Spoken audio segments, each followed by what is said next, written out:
What's good, sweaties all over the world? You already know who it is. It's your boy, Mikey Savage 21 or MS21, whatever the heck you want to call me, bringing you another episode of Top 5. In today's Top 5 episode, I'm going to be listing my personal Top 5 list from the months of January to June. Make sure you guys stay tuned and let's get locked straight into this video. Now, I know a lot of you might be a little confused why I'm doing this so early. Normally, the way I would do this is I would do January to mid-July, but I decided this time instead I'm just going to keep it even the way it is, and I'm just going to do Top 5. And what I'll do for this list, since I'm doing Top 5 best, then next week I'll do the Top 5 worst. And make sure you guys stick to the end of the video because I actually have a little bit of a challenge that I'm going to be doing for some of you all at the very end. So, all right, let's get into the pick. All right, so I'm going to start with my number 5 and then work my way down. For my number 5, I'm going to simply go with the movie Us. To me, Us was a phenomenal film. Not just a horror film, but just a phenomenal film in general. I mean, Us genuinely had me scared. I remember like covering my eyes plenty of times during the movie, just doing this, asking my buddy next to me, he's like, is the scene over? Is the scene over? This was a movie to me that was very hyped up because I was wondering how Jordan Peele was going to follow up Get Out, because Get Out was one of my favorite films of 2017. And I was just wondering, okay, how is he going to come with that same kind of energy with this one? And then the trailers gave me this kind of eerie, creepy vibe.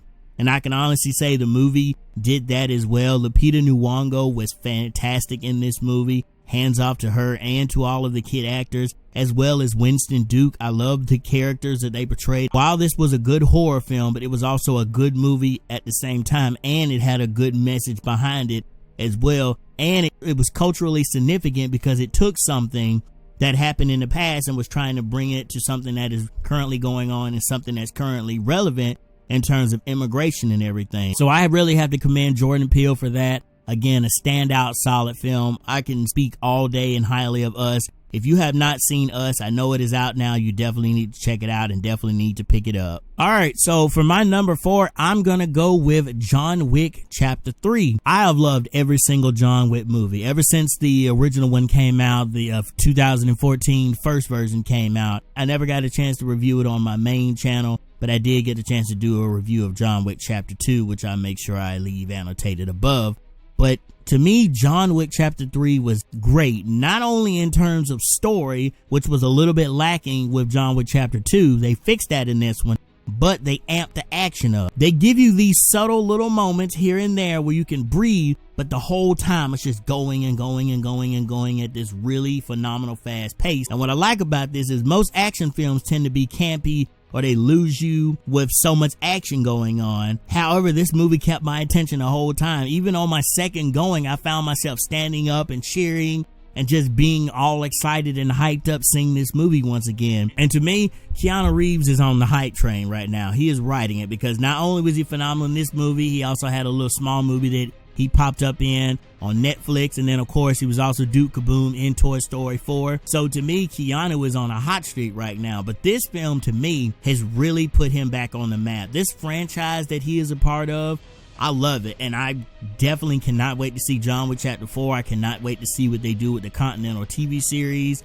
I've spoke at length about how I'm excited about this franchise, and I'm excited to see where it's going to go from here, because again, with most action franchises, they get a little long in the tooth and sometimes they don't add anything new to the table. They just keep recycling the same things over again. But this one took what worked with the first one, which was the main story, took the action that was really heavy and prevalent in the second film, and then combined that together to give us a solid film. So definitely you need to check out John Wick Chapter 3. It's definitely still in theaters. If you can run out to theaters and go see it, you definitely need to check it out. But that's what I'm going to go with for my number 4 pick, John Wick Chapter 3. All right, so getting to my number 3. If you know anything about me, then you knew this movie was going to end up being on my list. My number 3 pick is going to have to be Toy Story 4. And I know that's shocking. A lot of you probably expected to be my number 2 or my number 1. But what you see, what I have at my number 2 and my number 1, you'll definitely understand why. But that's nothing to take away from this film. This is definitely the best animated film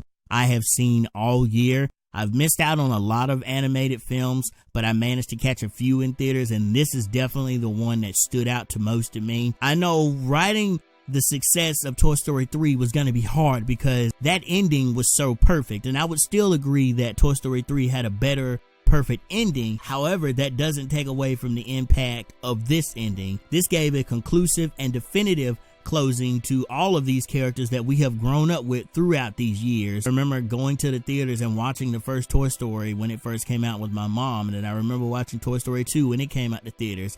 Now, I didn't catch Toy Story 3 in theaters. I actually had to watch that on a Girl Scout trip, but I still enjoyed it nonetheless, and it still is definitely one of my favorite standout films from that year. And then with this film, you can see why. I mean, this film was just phenomenal. It was great. You had great voice acting cast as always.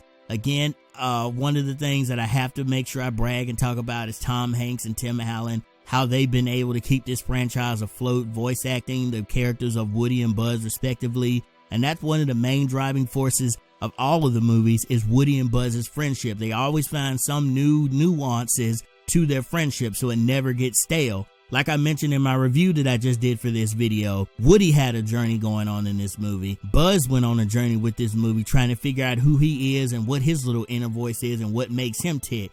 Bo Peep had an arc in this movie. And that was one of the also things that I highlighted in my review is I love how they brought back the character of Bo Peep. To me, Bo Peep was definitely a highlight of Toy Story 4. So again, I could go on and on about how awesome Toy Story 4 is. I definitely recommend you checking this out in theaters. Get in on that sweatiness and definitely make sure you bring a box of tissues because I will definitely say that ending hit me hard. I was not expecting that. I had heard everyone talk about how the ending's gonna make you cry and how it's gonna make you upset, but to me, I just wasn't prepared for it. But that's what I'm gonna go with my number 3, Toy Story 4. Alright, so here we are, the moment of truth. We're getting to the top 2 films on my list. Alright, so coming in at my number 2 is a film that I really didn't have any high expectations for. I got to see this for free during a press screening, and I didn't know how this movie was gonna play out. I didn't know if it was gonna be any good. But I wound up coming out of this movie loving it, and it's definitely one of the funniest movies I have seen all year, and it's definitely up there in my top 10 coming of age stories. And that is going to be the film Booksmart, directed by Olivia Wilde. Now, here you have Olivia Wilde making her directorial debut, and again, a lot of times when it comes to first-time directors, you never know how they're going to do. I can say Olivia Wilde did a fantastic job in this movie. Even in like the little mini animated parts that were in this movie, I thought her directing was phenomenal. Again, the 2 leads that we have in this film stand out great. And I know a lot of people were comparing this to Superbad, saying, oh, this is going to be Superbad with females. While it was just as good as Superbad, I think it took that concept and made something more out of its premise than what initially could have been for us, because the trailers to me honestly weren't that great. The trailers didn't do a good job of selling me on this movie, but what really got me into the theater was that little bit of the 5-minute clip that they showed me of the beginning of this movie, and I said, you know what, this looks like it's going to be a really awesome coming of age film. I'm gonna go check it out, and sure enough, it is. There is so much to love in here, and while this is a movie that's tailored toward females, because we have 2 female leads and we're going through their senior year and we're going through how they have been studying all their life, and now they just want to party for one night and one night only before they get ready to leave for college the next day and graduation. While it's again tailored for females, there's definitely stuff in here that dudes can grasp a hold of, and definitely dude jokes in here that make total sense. They don't hit you over the head with like anything that's misogynistic or anything. The jokes in here are funny. Even some of the female jokes that you would think would go over most guys' head. If you have a little bit of females in your life, then you'll pick up on some of the references and you'll pick up on some of the jokes. And like I said, this movie is funny, but not only is it funny, it's heartwarming in as well. This is another film that I actually needed to bring a box of tissues to, because this movie made me cry. The movie made me care about these 2 lead characters. I wish I had a chance to see this in theaters again, but unfortunately I never got a chance to see it in theaters again. So yeah, definitely a standout film for this year. This movie is great, and I wish it would have did a little bit better. I mean, I think it made its budget back, but I wish it would have been a bigger pop cultural phenomenon, because a lot more people need to give this movie a chance. But I guarantee you, if you go and check this movie out, you're going to find something in this movie that you can gravitate to, and something that you're going to wind up enjoying while you're watching this film. So my number 2 pick is going to be Booksmart. And honestly, it's fighting for the number 1 spot. It was a very close race when it came to my number 1. However, as most people have said, there can only be one number 1. So let's get to my number 1 pick of 2019 so far.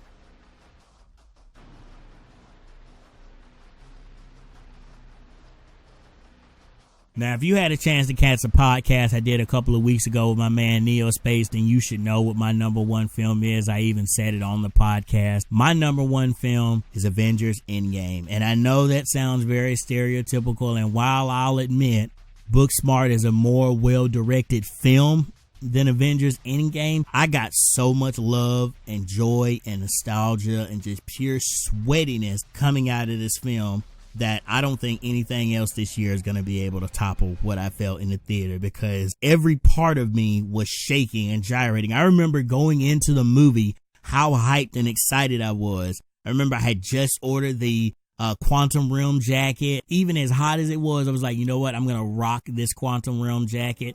This jacket to me was awesome, and I loved wearing it. Being surrounded by hundreds of people who were excited about this movie. We were clapping, we were cheering when it got ready to start up. And then I remember, again, I'm not going to go into any spoilers or anything because some people might not have seen the movie, even though I'm just looking at that number like, yeah, I think a good majority of people have seen this movie. But I won't get into any spoilers, but I remember there were just so many great moments in this movie. There were some tear-jerking moments in this movie. There were some moments of pure laughter, some moments of pure anger and rage, and just, it was great. It was just a phenomenal film. And again, I'm going to admit that it is a flawed movie. There are some flaws with this movie. It's not a perfect movie. Again, in terms of directing, I would definitely give it to Booksmart.